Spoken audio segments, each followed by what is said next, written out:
Let's sit nice and tall.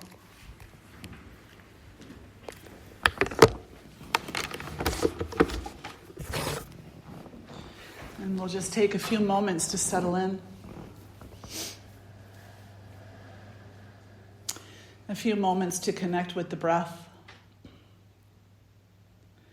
To connect with your physical body and how you're feeling in this moment. Your mental body and how you're thinking in this moment. Your emotional body, how you are responding and reacting in this moment. And try not to have a judgment about any of these things, just an awareness of them. Notice how things are changing.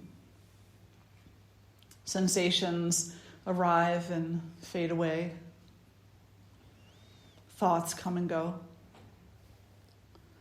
Emotions surface and then they resolve,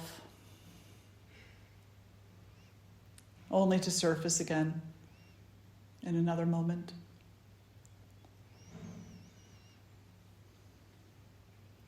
As if you were watching a movie in the theater, be the one witnessing all the fluctuations and changes.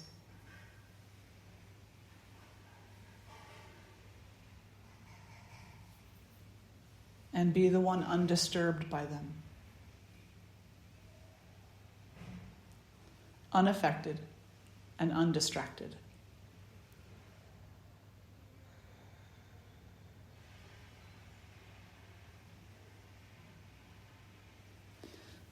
And drawing the hands together in front of the heart. We'll lift our voices in one Om and the invocatory mantras. Take a breath in.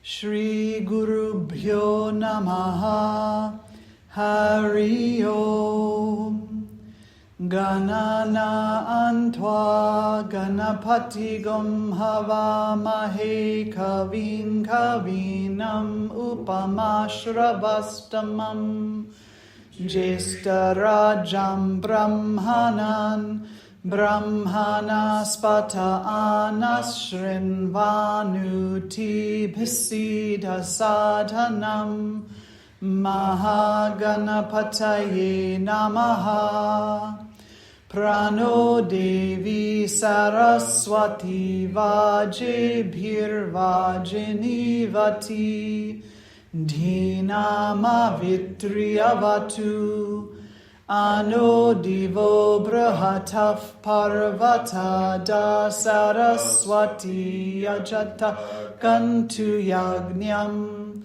Havan Devi Jujushana Gritachi Shagman Novacha Mushati Shrinotu Vagdevyai Namaha.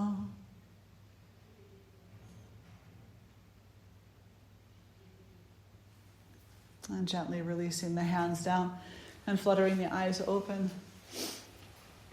So this ability to witness is really important for so many reasons. First, because there's a lot of things that are going on around us. There's a lot of things that are going on inside of us. And the more that we simply jump into the deep end of our reactions, the more entangled we become in all those things. And the less we understand them. The more we jump into assumption, the more we jump into judgment, the more we jump and then regret jumping, the more we react and then feel so tired, the more we react and then feel violent. Now, when we step back, and we begin the practice of witnessing, of just looking It's really not as big of a deal as it sounds like. It's like just be present. Look outside and don't be flustered by the beauty of it. Don't be depressed by the difficulty of it. Just look at it and name it. Call it what it is. And in doing so, you're training so many different parts of yourself. You're training your nervous system that it doesn't have to jump. Fight, flight is not necessary in this moment. This is an assessment only, and it's not a judgmental assessment. You're training your mind how to be more discerning, not to jump to conclusions. You're training your tendencies to be more patient, which cultivates greater resiliency. And you're training your intelligence to be more profound. Because I don't know about you, but when I'm jumpy reactive, I feel pretty dumb. Usually when it's over, I feel like, oh man, that was so totally not necessary. I really could have done that a different way. And then I spend probably a day or 5, just going over it again and again in my mind, when all I really had to do was pay attention on purpose. Have some patience. Watch for a little bit. Recognize where it is that input is needed, if it's needed at all. And then through that process of witnessing and cultivating discernment, then the rest of that is taken care of. All those self-judgments, all those regrets, all those coulda, shoulda, wouldas, they're not necessary. Think of how much energy that saves you. Energy, it saves you that you can apply to something else. You can apply to your spiritual practice. You can apply to the things that you love doing. You can apply to, walking in the woods and thoroughly enjoying that experience, gardening and thoroughly enjoying that experience, sitting in meditation and thoroughly being present there without the little thought in the back of the mind that says to you, remember last Tuesday when you jumped into the deep end and set everything on fire? Without that thought is so debilitating because it leads to so many other thoughts. It leads to the thought of guilt and grief and, all those self-judgments. So witnessing.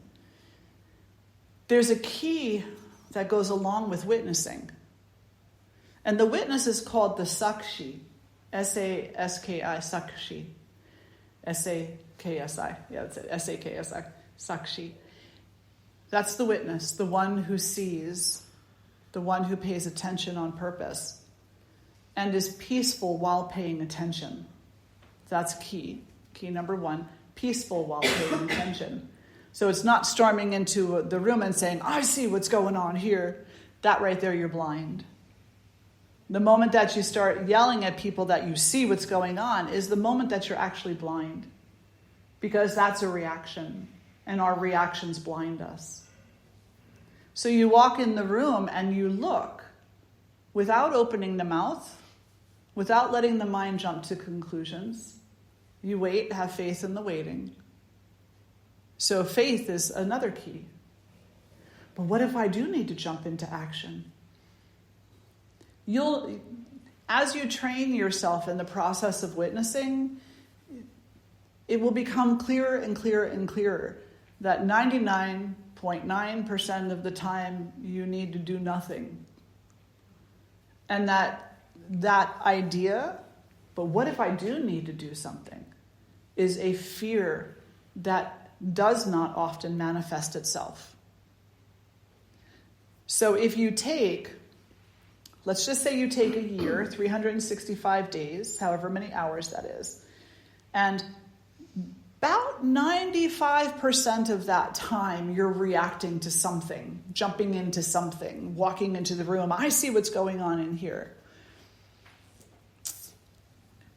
Now, the next year, you start practicing being the witness.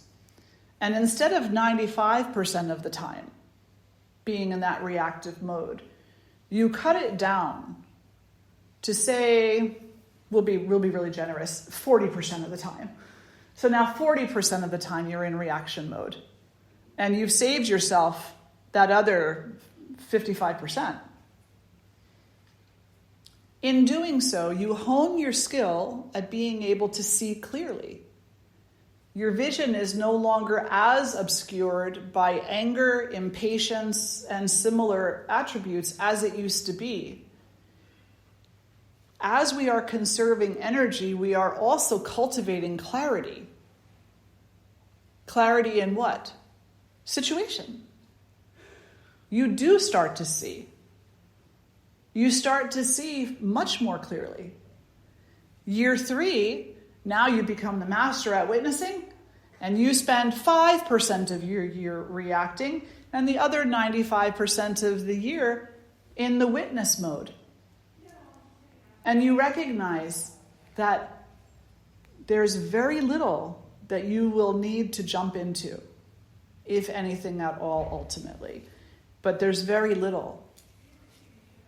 And when something does happen that needs your attention, rather than react, you will respond.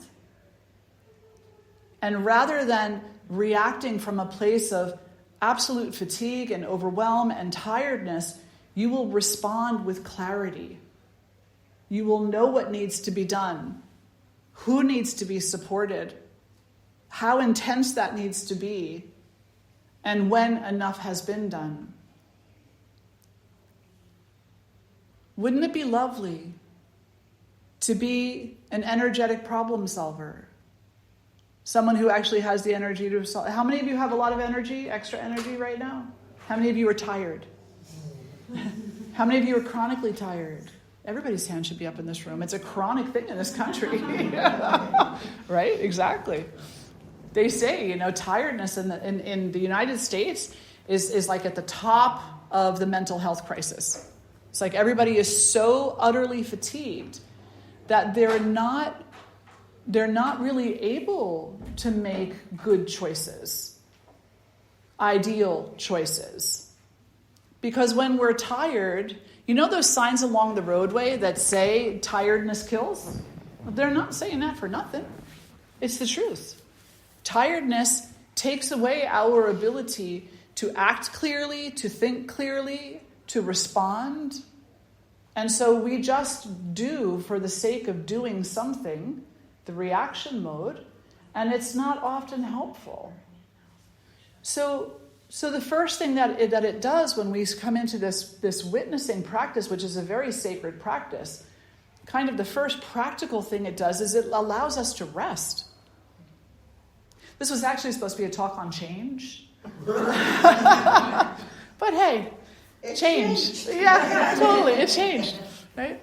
So the first thing that it does, and it's on a very, very practical, applicable level, is as you start this practice of witnessing, you get more rest. Your mind is less engaged in reaction, so you're conserving so much energy. And that's hard. That's hard. Initially, you'll resist it because the ego will be like, oh, you got to jump. You got to get your 2 cents in there. You got to take care of that. You got to be the one to fix that. Your ego will give you all kinds of reasons why you should not witness. You should be an actor. And then you should say to yourself, but I'm fatigued. And when I'm fatigued, my reactions aren't purposeful. So let me practice witnessing, if for no other reason than to become more rested, so that when I do respond, it will be more of a response, less of a reaction. And I'll do so with greater clarity. The second benefit of witnessing on a really practical level is that it will improve your relationships. It's so silly, right? But it's so true. It's like, get out of here. How is that going to improve my relationships? Practicing witnessing will improve your relationships because most of the time, if we're all really honest with ourselves, we're just jumping the gun. You always do this, you never do that. You always say this, you never say that. We hold on to things that happened 5 years ago. We fear things that will happen next week. We're rarely in this present moment with a person. When you encounter someone and you talk to them, how often is your conversation guided by what you did last week, or yesterday, or this morning, or what they did, or what you're thinking about doing next year? How often is your conversation and your presence with another person about right now? Like, play backgammon, be right now. Play chess or checkers, be right now. And don't talk, because words will lead you into the past or the future.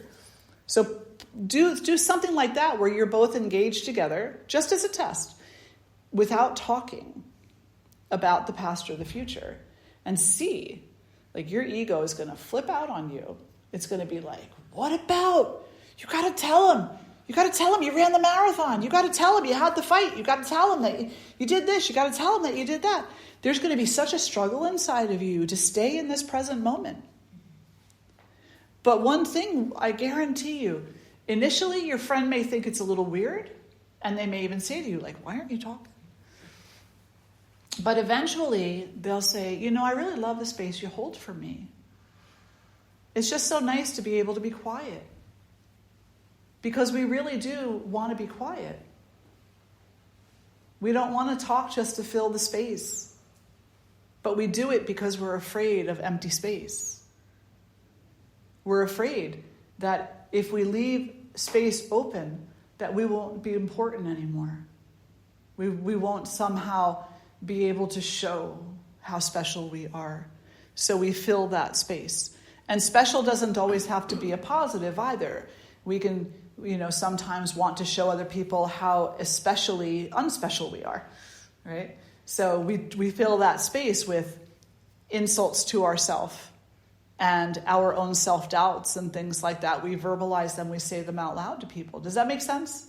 Am I making sense? Okay.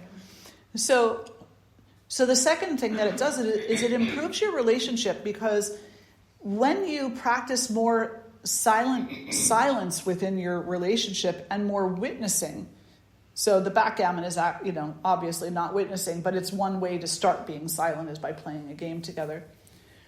But there's other things you can do also in relationship in order to witness. And one of them is conscious listening. And so I'm going to use Brahmani and Dayananda for a moment, and I'm going to ask Dayananda to stand up and turn your chair around the opposite way of Brahmani's and put it right next to her. Brahmani, move your foot. And then Dayananda right next to her, touching. And then Dayananda's going to sit down. And they're not going to, no, back on the chair. There you go. And they're not going to look at each other. They're going to stare straight ahead, and they're going to interlock elbows. And now they're not going to have a conversation. One person is going to get 2 minutes to just talk about their day, about their hopes, dreams, aspirations, about whatever they need to get off their chest, about anything at all. And the other person is going to witness only. No fixing, no responding, no reacting, no, well, you didn't say that last week. None of that. They're only holding a space for the other person. They're witnessing the other person. Conscious communication. And then when Dayananda is done with his 1 or 2 minutes, or Brahmani, whoever happens to go first, then the other one, then it switches and the other one goes and has the same amount of time, says whatever is on their mind, no fixing, the other person is not reacting, not saying a word, not reassuring, no, you'll be okay, none of that nonsense. Witness only. And then after they unhook their arms, they say thank you to each other, and they continue. Dayananda, you can turn back around now, thank you so much. And then they just continue their day. And the first few times, unless you're accustomed to something along these lines, it'll feel so strange. Because you'll want to fix them, or yell at them, or reassure them, or something them. You'll want to say something, because we spend 99% of our conversations thinking of what we're going to say next. So you're going to want to say something. So it requires a lot of courage and strength to not. To remind yourself, what I'm doing here is holding a sacred space for someone. I'm witnessing their process. And by giving them that space, what'll happen after just a few times is you'll start to actually see them more clearly. You'll start to recognize what their fears, dreams, hopes, aspirations, struggles, obstacles are. And you'll begin to realize that they're actually not much different than your own. So witnessing is a very beautiful tool to show us the sameness that we share, the commonality of fear, the commonality of suffering, the commonality of joy, the commonality of hope, the commonality of dread and grief, sadness, happiness. Conscious listening as the witness to another person's process. But it's not easy. But it will improve your relationship. Absolutely, 100%. It will. I can pretty much guarantee you that. Now, you have to take what that word improvement means, though. Because does it mean your relationship is suddenly going to be all cushy and cozy and wonderful? No, that's not what it means. It means that through the process of resting into the witness, you will acquire clarity of purpose. And in that relationship, it may make some uncomfortable things pretty clear to you. You know how they say when truth comes to you, you can no longer deny it? Well, that may be what happens. It may be that you recognize the role you yourself play in that relationship's difficulties and the necessity that falls upon your own shoulders to change. It may show you the difficulty that the other individual brings into the relationship and what needs to change there. And it may show you the love and the joy that you yourself bring into that relationship and the celebration of that is needed by you. And it may show you the love and the joy that the other person brings into the relationship and the celebration that is needed to celebrate that. So in this process, anything is possible. Any greater insight is greater clarity. And any greater clarity will improve your relationship because it will improve your capacity to see what is needed versus what is wanted. Does that make sense? Does that sound easy? No. I like the way you were all like, yes, no. Yes, Linda. When we grow up in an environment of violence, whether it's physical or emotional or whatever, I feel like a lot of times when you walk into the room or encounter another person, the witnessing becomes an immediate reading of the energy because it was a defense mechanism in the past. And it's hard to unlearn that. It's very hard to unlearn that, absolutely. Yeah. And so there's a couple of things that we can look at with regard to that tendency. And I can speak from my own because I try not to speak for anybody else. In my own tendencies, having come up in that type of an environment, I know that I really had to stop myself from falling into the tendency of thinking that I could actually read other people's energies when my sight is so very clouded. Because when you walk into a room and you're already in a state of fight or flight, all you see is haze. You're ready. So the smallest twitch sets you off. But maybe the smallest twitch was someone swatting a fly or something. You know, it's like maybe it was nothing. Well, to the fly that wasn't nothing, but you know what I mean. So that would be the first thing that we really need to look at and accept about our own limitation, is that maybe I'm not so good at reading energy as I think I am. Because when I'm in that state of trigger or fight or flight, I don't see much beyond here. Bless you. And then the second thing to be really honest about ourselves is, how much of me wants that drama? Like, thinks I want that drama because it's what I'm comfortable with. It's what I know how to relate to. It's what I'm used to. So even if I am walking into a room and I am less triggered, less in that state of fight or flight, maybe I just got out of a yoga class, but my ego is saying, old ways die hard. So I see something and I say, now I'm going to jump in because I do feel good.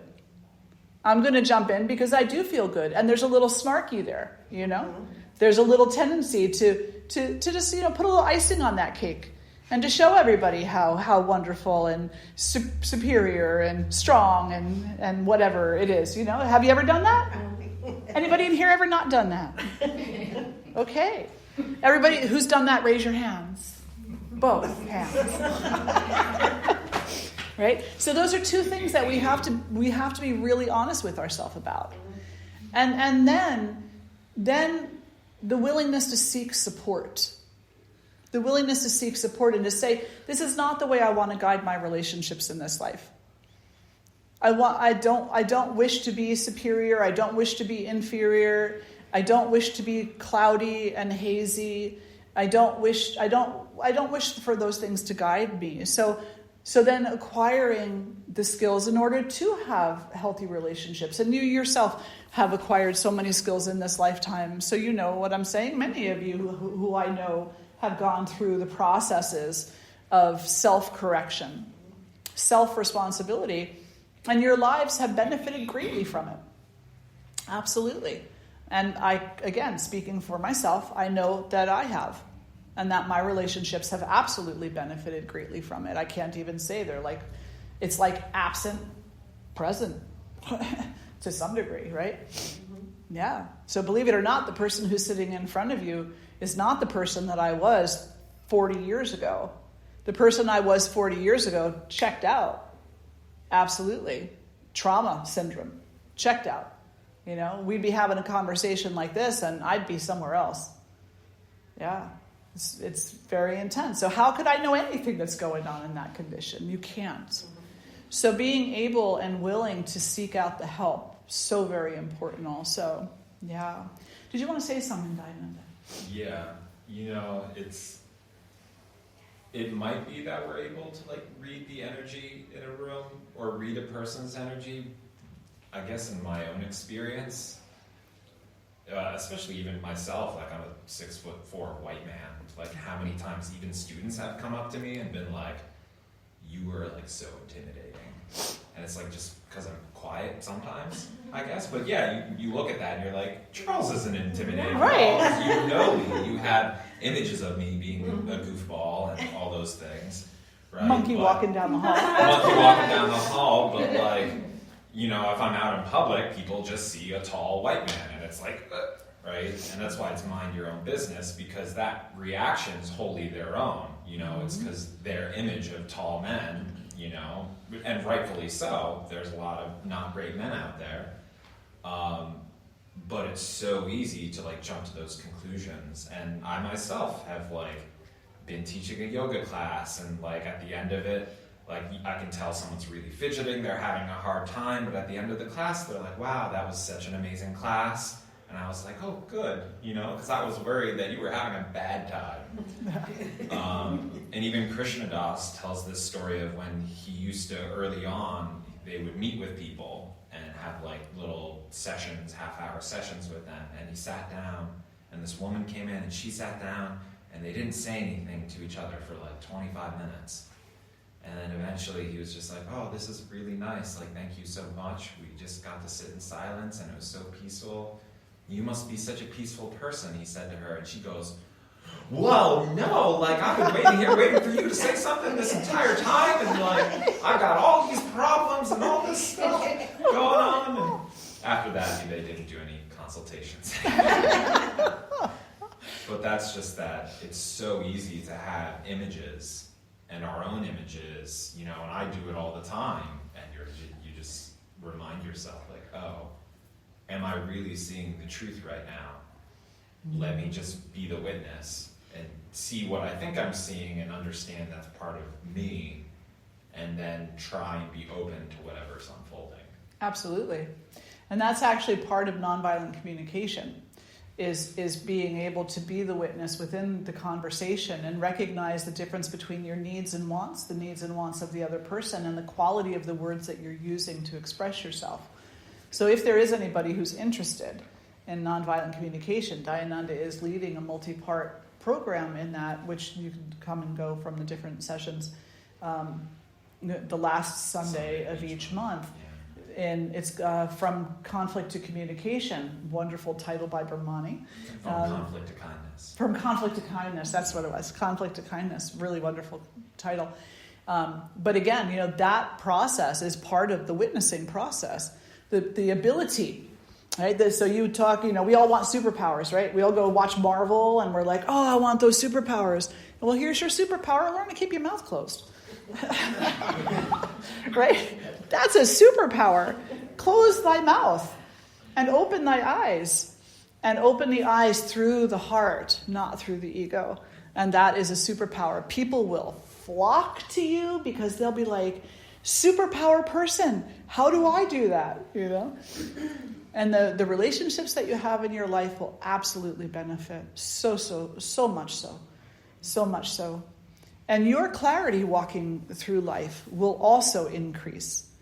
Because, again, you'll know, you'll have a better idea of what it is that you're needed for and where it is that you don't need to be, And you'll have less and less tendency over time to look for the triggers because of the familiarity, like I was saying before. You'll have less and less tendency to want to seek out those triggers. Typically, we do seek out our triggers. We look for them because we self-sabotage. And the self-sabotage, right? How many of you never self-sabotage? Okay, right. We all self-sabotage. We look for the trigger so that we can jump into it. So that we can, prove something maybe? Or just have that relive some kind of an experience because it's familiar to us. Prove a point to ourselves, prove a point to other people. But it's all futile. It's not useful. So you can show how strong you are by constantly triggering yourself, but all that's going to do is weaken you in the long run. Because it's going to deplete your adrenal glands. And it's going to deplete your nervous system. And it's going to steal from you your ability to be clear in this life. And it'll also, if you trigger yourself through self-sabotage often enough, it will also steal from you your joy. And then pretty soon, joy will look like something that is completely inaccessible. And that will lead down to some pretty chronic health conditions, like depression and things along those lines. The kind of clinical depression that's very hard to overcome. So it's really such a great idea on a very practical level to come into the practice of witnessing. And there's so many other benefits on that practical day-to-day level that we can talk about. But I want to bring it to kind of the next level also. So on the next level, the idea of witnessing from a spiritual perspective is to know yourself. If you're busy reacting and assuming, then you're not studying yourself. You're just a record that's playing itself over and over and over again and thinking that you know what you're doing. So we walk through this life feeling a lot of the time very highly disconnected. So many people that I talk to, the number one thing that they say, I just feel so unconnected. I feel so detached and not in a good way. I say, well, how much time do you spend coming to know yourself? Well, I don't have time for those kind of things. I got to work and pay the bills and take care of the family and do this and do that. It's like, no. Even in the midst of those things that you have to do, all of your day-to-day duties, you can still practice. Right in the middle of them, you practice. You practice watching yourself as you pay the bills. Notice how the idea of paying bills affects you. Notice how when you're writing out the check to the electric company, the blood pressure tends to go up a little bit. And then, as you're writing the check, you begin breathing. You begin the breathing practices that help you to ground in the midst of that discomfort. How many of you were just in yin class? Right? And so what's one of the benefits of yin is teaching you how to sit with what is not comfortable and being okay. Not increasing your suffering because of the discomfort, but recognizing that the discomfort, the idea that this is uncomfortable is a reaction, bless you, is a reaction. And that this too is going to change. There's the change. This too is going to change. And so if you sit in that pigeon pose long enough, eventually it's going to go through its fluctuations and come to comfort. And then that's going to change too. So don't get too comfortable, right? Because you're in that posture, like your favorite posture, you know? Maybe it's supported bridge pose and you're like, oh, I could just let go here. And then you breathe a certain way and there's suddenly a pinch in your back and you're like, what? So don't get too comfortable thinking that everything is going to be cool, peachy keen, stay the same, nice and comfy, because it won't in any circumstance. So how much do you, come back to it, how much do you study yourself? Do you pay attention to yourself? Do you understand what your triggers are, really? Do you understand what happens to you when you're triggered, really? You kind of might know the superficial what happens is that, well, I get really uncomfortable and I don't like it because it doesn't feel okay. But what happens to you? Thich Nhat Hanh has the most beautiful meditation on anger. He says, as anger is approaching, don't do anything but pay attention. Don't stop it. Don't egg it on. Don't try to change it. Just let it happen. Let yourself become angry. And notice where it arrives. Like, does it arrive in the tip of your toe or the bottom of your foot? Does it arrive in your eyes first? Where does it arrive? And what happens as it arrives? Does the hair on your body start to stand up? Does your temperature increase? Do your muscles start to contract? Do you start to get a little scowl on your face? Does your mind contract? What starts to happen? And then what happens? And then what happens? And then what happens? And then what happens? Does it stay? Is it a permanent fixture? Or, because you didn't react to it, does it now start to dissipate? Does it have nothing to feed on, so it starts to soften? It starts to resolve itself and eventually becomes something else. Self-study. Stop investing so much in looking at other people and telling them what's wrong with them. And instead, look inside of yourself and say, how well do I really know this person? This identity? This impression? And in doing so, some beautiful benefits of that are as you begin to look at other people, after you've established this practice, compassion becomes so profound. Because the eyes into your own soul are the same eyes that will see all others. And you'll begin to recognize where they keep themselves in the dark also. And you'll understand the suffering that entails. And if you've been fortunate enough in this life to be introduced to the metta meditation, the loving kindness, the may I be safe as we all wish to be safe. May I be healthy, as we all wish to be healthy. And may I be happy, as we all wish to be happy. It finally clicks what that actually means. It's like I walk around with a bag over my head, stuck in my own tendencies, cursing my own self, and the whole world as a result. And take the bag off your head, open your eyes, stop assuming. Pay attention to what happens to you how everything comes to you, how you feel it, how it manifests. And then you will understand how it arrives for every other person too. And you will automatically understand with great empathy their suffering, their wishes, their hopes, their joys, their overwhelmedness, their longings, their sorrows. And you'll have a common ground upon which you can begin to truly love them, to truly see them, to truly honor them. Up until that point, it's conditional. You're cool as long as you don't make me too uncomfortable. You're cool as long as you make me laugh. You know, you tell people why you like that. I like you because you're funny. So when they're not funny, you don't like them anymore. I like you because you got good style sense. So when they don't have good style sense one day, you don't like them anymore. It's conditional. I love you because you love me. You know how to make me feel loved.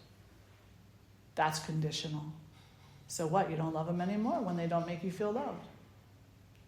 Instead, we use this process of witnessing to come into a place where we enter into less conditional relationships. They won't be completely unconditional. We're not capable of that as human beings. But they can be much less conditional. And when they're much less conditional, we see far more clearly what is a healthy relationship, what is an unhealthy relationship. And believe it or not, when you see the relationships with greater clarity through the process of witnessing, it becomes much more obvious the relationships that you should stay in and the ones that you need to take a break from. And by taking a break, it doesn't mean throwing the person into the garbage. Or under the bus or out the door or whatever. That's not what it means. It means this relationship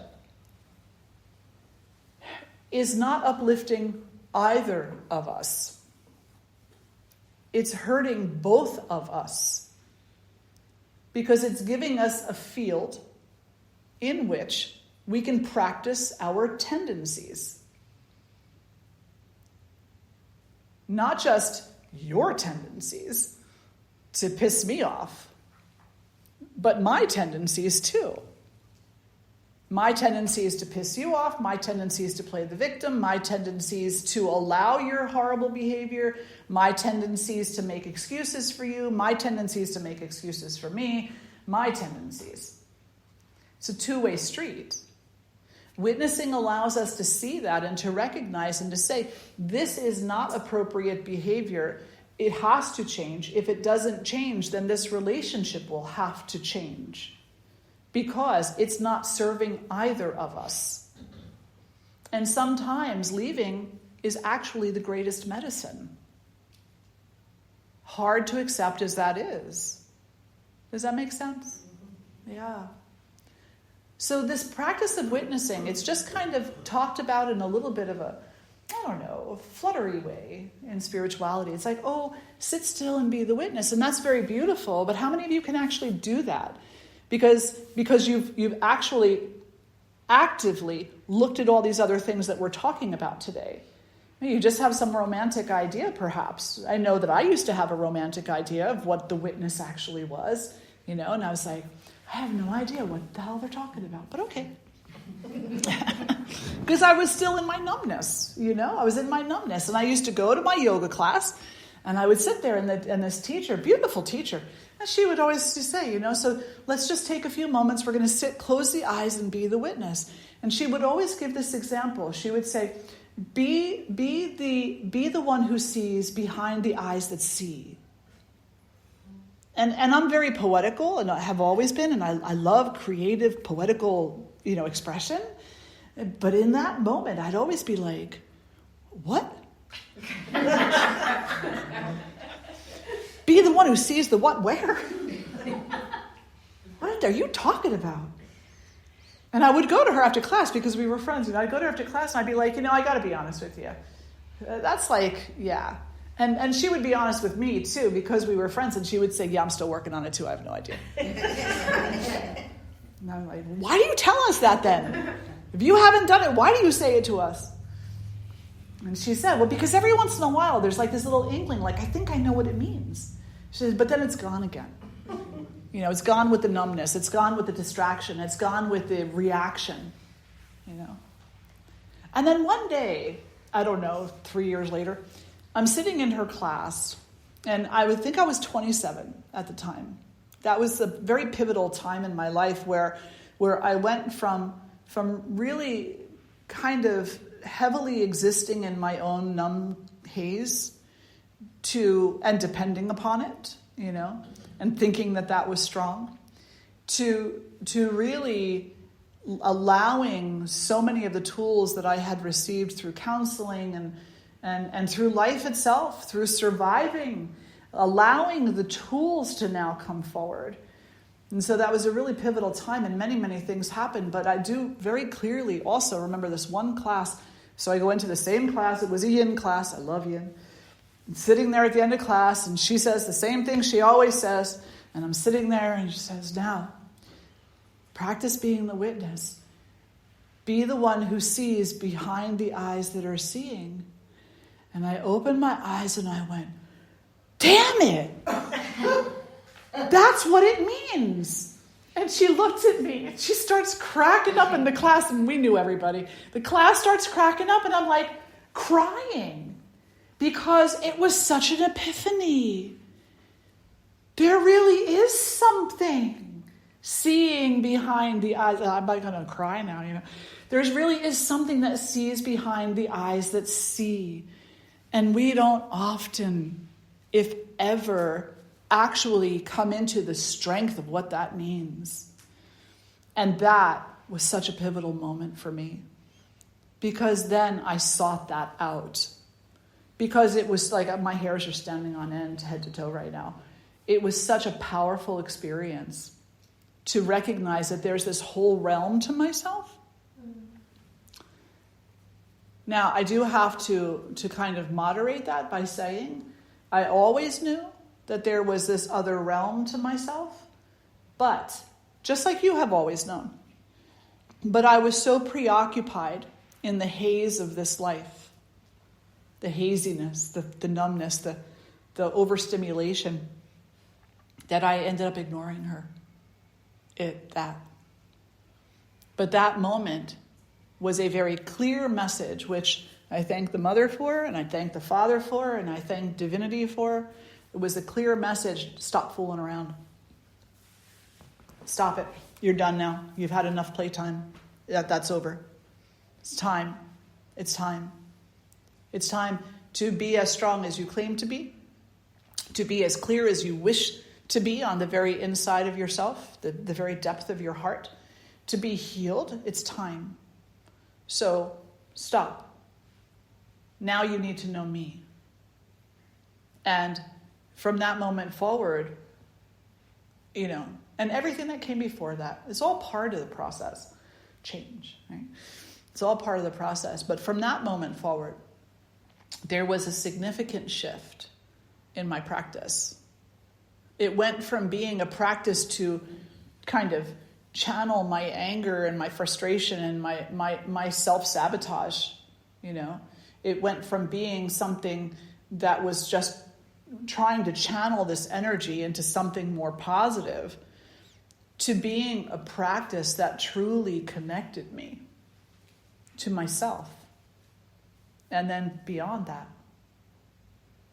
So witnessing, I can't even begin to say how ultimately important it is. The third level, which is the optimal level, the utmost level, the supreme level, the para sakshi, the supreme witness, is when you see God. Period. When you walk through this life and everything you witness, you see God. And there's not a good God, and there's not a bad God.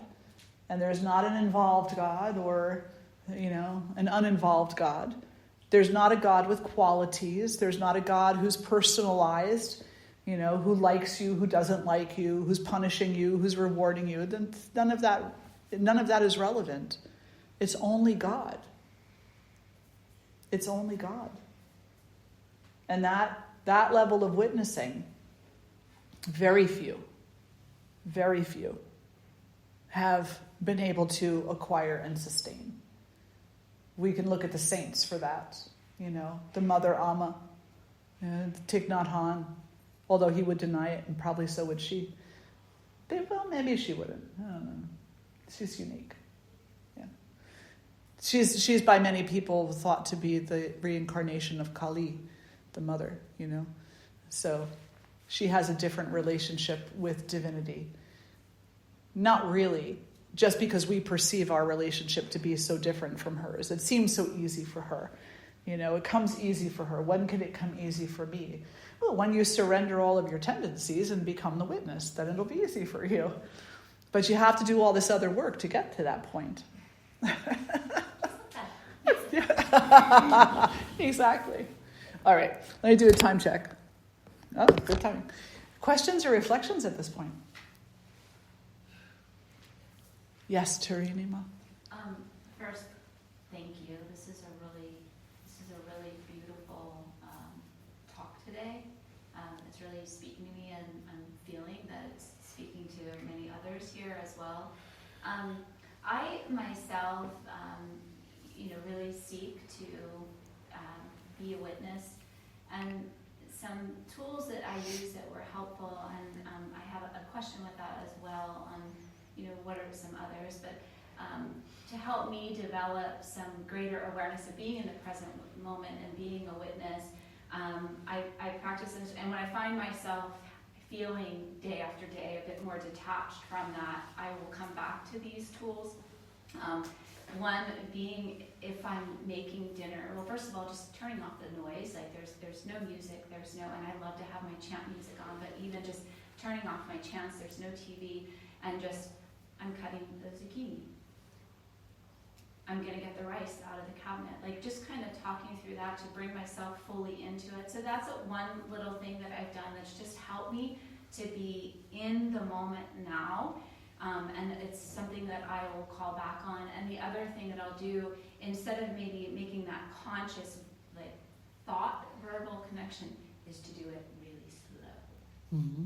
So not thinking I'm cutting the zucchini, but taking the knife and moving it really slow. And those are some tools that have helped me to come in so that I can be more of a witness with whatever that present moment is calling on me. But those are great when I'm doing a task that's just me. But I don't know if you could recommend or suggest any other tools like that help us to become more present in the moment and to take that witness role. I love what you just said in the example that you gave. So I'll answer that in your question in a moment, but I do want to just add one thing. How many of you have ever cut your finger when you're cutting a cucumber? Right. Why'd you do that? Not paying attention. Yeah. Not paying attention. Now, how many of you, in addition, said, I saw it was going to happen? Right? There's a knowing. It's like, I saw it was happening. Well, then why didn't you stop it? Well, you couldn't stop it because you weren't present. So when you slow down and you say, I'm cutting the zucchini, you won't cut yourself because you're present. You're present to it and you're paying attention to what is happening. So you'll injure yourself less too. It's a little side point there. All right. So now what do you do when you're with other people? Well, I have this friend over in New Jersey who has this really great, it's just a great way of communicating. And so he'll be in a conversation with somebody and the conversation is flowing back and forth and whatnot. And when there's a pause in the conversation, he'll say, so there's a pause in the conversation. And either let's just close our eyes for a moment and just be with that, what's already been said for just a moment. And he'll just kind of take that breath to be with that person in silence after having shared communication. You don't have to close your eyes to do that. You can just out loud say, let's just take a moment in silence just to be together and to allow this conversation to resolve. And then after that happens, he would either say, well, on that note, I'm feeling that it's now time for me to leave. Yeah, and off he'd go. And you can't help but love him because he's just like so in touch, It's like, well, I'm feeling like this conversation's concluded. It's now time for me to go. And off he goes. Or he'll continue the conversation. But he takes those moments, and it's a very beautiful practice. It shows you, yourself, that you don't always need to fill the space with words. And it shows the other person as well as yourself that you can be comfortable in conversation and you can be comfortable together in silence. And the silence is what pulls you back down to this present moment, into this present moment. And then from there you can move into whatever comes next. So that's one thing. And I think that the conscious communication is super important. So, again, I would really suggest to anybody who's interested that they hop into that program with Dayananda. And also in October, I think it is, I'll be doing a 4-part series as well, which would be a really nice adjunct to having the experience of that and then coming into the other one. Some other things that you can do, they just require the cultivation of inner discipline. So tapas, right? And it's saying that as you're in this group of people, so let's say that you get invited to a cocktail party, and you're expected to go around and talk to everybody and, be a social butterfly and you're just saying things to say things to people. They have those like top 10 things you can say to start a great conversation, right? So you go up to somebody, you don't even like what they're wearing, but you go up and say, oh my God, I love that outfit. Where'd you get it? It's like, well, number one, now you're setting yourself up for the tendency to lie. You're fulfilling your tendency to fill the space with words because you're uncomfortable with silence, right? So don't do that. Don't do that. Don't fill the space of silence. Let it be silent. It's really kind of interesting. When I used to be at Albright, and some of the other universities that I taught at also, but when I was at Albright, I had to go to this donors cocktail party. And I just watched. And the funniest thing happens. If you just stand there and watch at a cocktail party, they come to you. You just stand there and just watch everybody, just having a good time, and you're appreciating that they're all there together. And all of a sudden, they start coming over to you and talking to you. They start filling the space because they're like, she's witnessing me. So, yeah. But just being quiet and paying attention on purpose. But it really does require you to cultivate the discipline to not jump into the fire or into the deep end or into the conversation. And you can also take walks in the woods for a different reason. I go for a walk in the woods to get away. Don't go for a walk in the woods to get away. Go for a walk in the woods to connect. Your language matters. If you say, I go there as my escape, then it becomes an escape. And where is their connection in escape? Escape is associated with the fight or flight response of your nervous system. It's not associated with the parasympathetic response of your nervous system. So don't go to the woods to escape society. Go to the woods to connect with yourself. And just leave society alone. They got enough problems. Does that make sense? Mm-hmm. Yeah. Even just the phrase, I need to get away, it's the same thing. Yeah. Absolutely, it's the same thing. It really is. Yes? I just want to suggest a book that you suggested to me that has some of your answers. Is it The Leap of Take the Leap? Which one was that? Was it? It's very short. Yeah. I have to. Was it the Thich Nhat Hanh book? Was it wherever you are, be where you are? It was just like taking the leap. I think it was on that detachment. Was that Pem Chodron? Yes. Pem Chodron. Yes, it is Taking the Leap. Mm-hmm. Yes. Okay. Yeah. So that is a very short read, but in there they suggest this pause that so many times throughout the day they set an alarm on your phone. And in order to be the witness, or in order to become more present, that like throughout the day at school, I would do it, and sometimes I could, sometimes I couldn't. When it would go off, I would be like, and you just take those 3 long, deep breaths and just go within, and then you're a little bit more focused, or a little bit more mindful, or a little bit more of a witness. But that book, I reread and reread and reread. It's a tiny little thing. It's like 79 pages or something, right? It's like so small. And about listening, fit in your nature, pocket, to what's close, to what's far, and taking that time. You can put that in a pause. It's just, I think those are the answers, right? Yeah, absolutely. They are.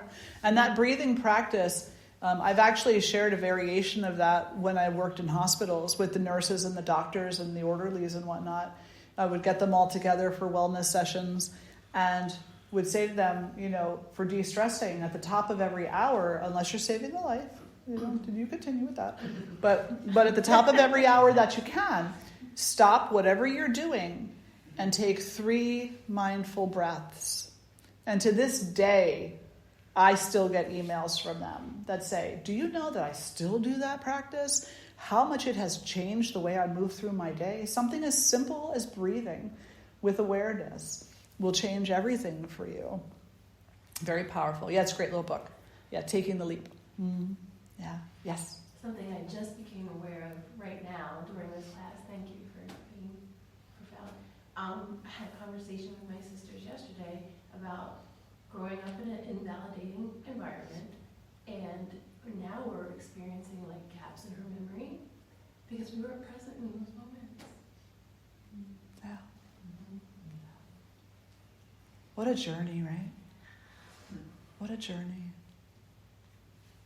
Yes. Something that I've been trying lately is when my mind gets fixated on something I said or did yesterday or last month or 5 years ago, which happens a lot, I try to remember something positive that happened either as a result of that or before. Sometimes it's really hard to find, but I try to do that, and that helps me not fixate on. Absolutely. And most oftentimes it's hard to find because we don't want to see the positive associated with it, even though we do. There's the deep inner calling to know that there was something good. But then the ego says, well, that's not as fun for me. That's not as treacherous. That's not as, dramatic. So there's a very large part of ourselves that really avoids seeing the good part of the outcome. And once you really kind of look at that and recognize it makes finding it easier. Yeah, just keep reminding yourself to stay out of your own way. Goodness did come from that. And for myself, speaking again personally from my own life, it'd be really super easy to go around and say, nothing good came from my childhood. But that's not true. It's not true. I'm the person that I am today in some part because of what I've been through in my life. And so that in and of itself for me, I'm happy. Do I have my moments? Of course I do. But I'm happy in a way that I never believed I could be. I'm content in a way I never thought was possible. I'm strong. I'm patient. I enjoy life. I'm alive. Yeah. So there's lots of positive things that have come out of my past. It's just a matter of choosing them instead of the tendency, instead of the tendency. All right. Any other questions or reflections? Are we good? Let's sit tall and close the eyes.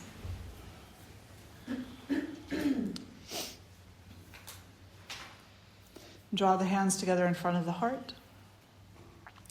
And we'll lift our voices in one Om, followed by the All Beings mantra.